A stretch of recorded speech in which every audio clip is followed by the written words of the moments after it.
بسم الله الرحمن الرحیم. السلام علیکم. دا وخت د ریپورټرز ټایمز رضیم احمد زار د رسو تاسو ته د بیلابیل علاقو خبريالانو راپورونه.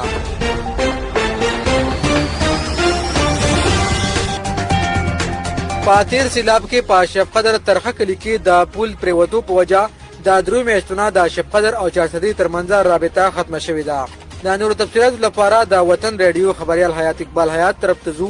جی حیات اقبال څه تفصیلات برا کوي.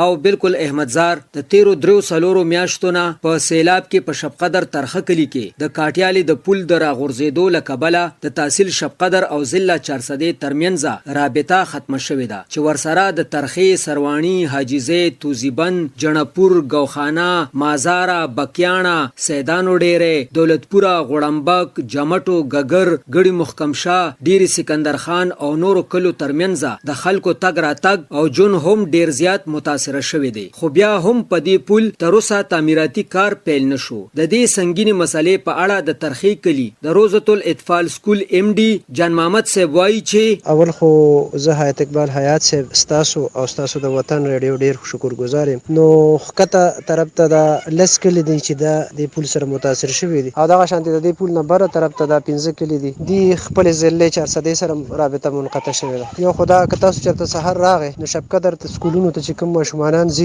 ټول ماشومان د پوله پورې راولي د ډرایوران او بیا کوس کینو بیا د دې طرفه بیا په نورو گاډو کې زی موږ ته ډیر زیات تکلیف دی. زموږ ماشومان چې د سکولونو ته نشتلي زموږ زمیداران په سبزی وته په پټو کې اسیم سیلابونو نور خراب کې چې سپاتی دی ناغه نشوړي. اوس را روان د ګوړي سیزن دی د غنو د ټراله نو دا مليونه ته زموږ غنيزي زموږ ګوړي بزي نو دا به موږ ته ډیر زیات تکلیف ملاويږي. د دې مسلې لکبله نه یوازې دا چې متعلقه کلی ډیر زیات متاثر شوی دي بلکې کدا پول هم دغه سړنګ پروت وي نو سوخت د یوې غټې حادثې سبب هم ګرځېدی شي. حیات اقبال حیات وطن ریډیو شب قدر.